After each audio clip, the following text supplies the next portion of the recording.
اب یہ بڑا عجیب سا سوال ہے کہ صدقے باطل کیسے ہو گئے؟ پیسے دیے، رسید مل گئی، غریب کو دیے، اس نے ریسیو کر لیے، اب اس کے بعد باطل، نل اینڈ وائڈ۔ قرآن کہہ رہا ہے باطل نہ کرو۔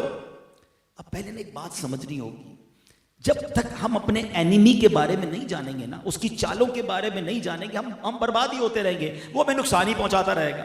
ہمارا سب سے بڑا دشمن قرآن ہی بتاتا ہے، اِنَّهُ لَكُمْ عَدُوٌّ مُّبِينٌ، شیطان تمہارا کھلا دشمن ہے، اتنا مکار ہے، اتنا مردود ہے کہ پہلے تو چاہتا ہے ہم بڑے گناہ کریں، روزہ ہی نہ رکھیں، نماز ہی نہ پڑھیں، تراویح بھی نہ پڑھیں، شراب پلوا دے، بدکاری کروا دے، جوئے میں لگا دے، پہلے وہ ٹرائی کرتا ہے کہ انسان کو عبادت سے روکے اور بڑے بڑے گناہ کروائے۔ لیکن جب یہ دیکھتا ہے نا، نہیں یہ نماز تو پڑھے گا، روزہ تو چھوڑ نہیں سکتا، زکوٰۃ تو پوری دے گا، ابا نے سکھائی تھی، ٹھیک ہے نا، اچھا اب بھی ہار نہیں مانتا، نماز پڑھتا ہے بندہ تو نماز برباد کرنے آ جاتا ہے، صدقہ دیتا ہے تو صدقہ برباد کروانے آ جاتا ہے، کوئی بھی وہ نیکی کرتا ہے تو اب اس نیکی کو کس طرح ڈیمولش کیا جائے، شیطان اب اس پر کام شروع کر دیتا ہے، اور ہم ہوتے ہیں کہ اس کی باتوں میں آ کر اپنی نیکیاں برباد کرتے ہیں۔ قرآن کہہ رہا ہے اے ایمان والو اپنے صدقے باطل نہ کرو۔ کیسے باطل ہو جائیں گے؟ احسان جتاتے ہیں، تکلیف پہنچاتے، یاد ہے نا چپل پہن کر آیا تھا میرے پاس، میں نے نوکری لگائی تھی، قرضہ دیا تھا، جب تو نے کاروبار شروع کیا بڑا آدمی ہو گیا، بھول تو نہیں گیا، تیرا گھر میں نے دلایا تھا، بچی کی شادی میں نے کر، یعنی صدقہ دے کر احسان جتانا، توبہ توبہ توبہ۔ یہ آپ جو کرتا ہے نا ایسے، وہ اپنے تمام صدقوں کو بھی باطل کر رہا ہے، الٹا گناہگار بھی ہوگا، کیونکہ اس کا دل دکھے گا نا جس پر آپ احسان جتائیں گے۔ اچھا ایک احسان جتانا اور ایک اس کو صدقے کو جتانا، اب وہ کیا ہوتا ہے کہ اب جس کو صدقہ دیا یا تو اس کو جتائیں گے یا لوگوں کو بتائیں گے۔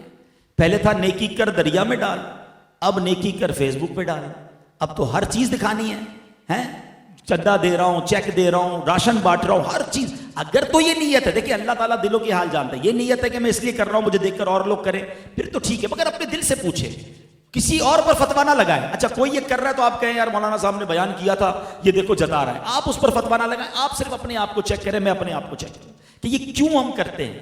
ہماری امہات المومنین کا انداز کیا تھا؟ اللہ اکبر۔ ام المومنین سے ام سلمہ رضی اللہ تعالیٰ کے بارے میں آتا ہے، آپ اپنے غلام کو جب صدقہ دے کر بھیجتی نا تو فرماتی جس کو غلام کو صدقہ دینا نا اس سے ہمارے لیے دعا نہ کروانا، صدقہ دے دینا، نام بھی نہ بتانا۔ اچھا اگر وہ دعا کر دینا تو وہ دعا نوٹ کر کے لانا۔ وہ غلام آیا کہ امی حضور میں نے پیسے دیے، آپ نے صدقہ دیا تھا، وہ اسے دیا، اس نے آپ کے لیے یہ والی دعا کی ہے۔ ام المومنین نے ہاتھ اٹھائے، ایگزیکٹلی وہی دعائیں اس فقیر کے لیے کی اور کہا دعا کا بدلہ دعا ہو جائے، صدقے کا بدلہ اللہ سے لیں گے۔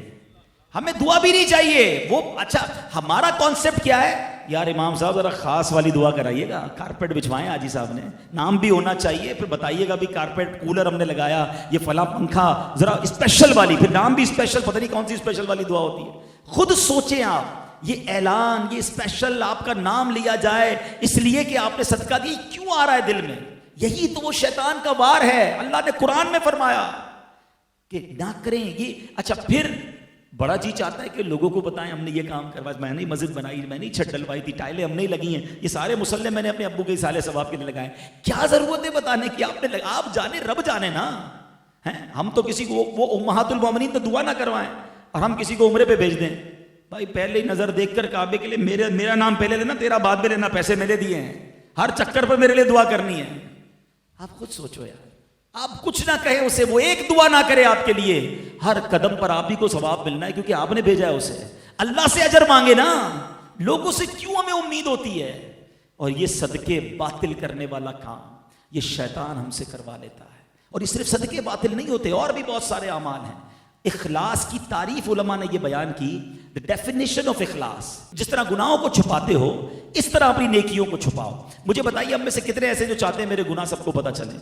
ہم سب چاہتے ہیں یار نہیں کسی کو نہیں پتہ، نیکی تو کسی طرح پتہ چل جائے، بس کسی طرح ڈیلیور ہو جائے نیکی۔ وہ نہیں ہوتا واٹس ایپ جاتا ہے بلو ٹک ہو جاتا ہے، بس اس کو نیکی پہنچی اور ہمارے دل میں ٹھنڈک پڑ گئی، چلو ریسیوڈ، اور ریسیو نہیں ہوئی بھائی وہ ڈیلیٹ ہی نہ ہو جائے کہیں۔ نہ کریں، یہ شیطان کے وار کو پہچانے۔ ایک چپتا ہوا سوال کرتا ہوں پھر بات کو کنکلوڈ کر لیتے ہیں کہ اپنے آپ سے ہم سارے سوال کر لیں، ایسی کتنی نیکیاں ہیں ہمارے پاس کہ وہ صرف میں جانوں اور میرا رب جانے؟ اپنے آپ سے پوچھ لیں، سب پوچھ لیں، عمرے کیے ہیں، حج کیے ہیں، زکاتیں دی ہیں، نوافل بھی پڑھے ہوں گے، روزے بھی رکھے ہوں گے، لیکن ایسی ان میں سے کتنی ہیں جو کسی کو نہیں پتا؟ میں جانوں میرا رب۔ ہم نے تو رات کے اندھیرے میں کوئی نیکی کی نا، تو بھی صبح گھبراہٹ شروع ہو گئی کہ یار کسی طرح تو بتاؤں، کوئی تو طریقہ کروں کہ میرے پتہ چل جائے کہ میں نے آج تہجد پڑھی ہے۔ کوئی نہ کوئی بہانہ کریں گے، یار آج بہت تھکا ہوا ہوں، خیریت تو ہے؟ بس وہ تہجد سے اٹھ جاتا ہوں۔ اچھا ماشاءاللہ آپ تہجد پڑھتے ہیں، بس اس نے یہ کہہ دیا، اپنی نیکی اس کو ڈیلیور ہو گئی، شاباش مل گئی، تہجد ریسیوڈ۔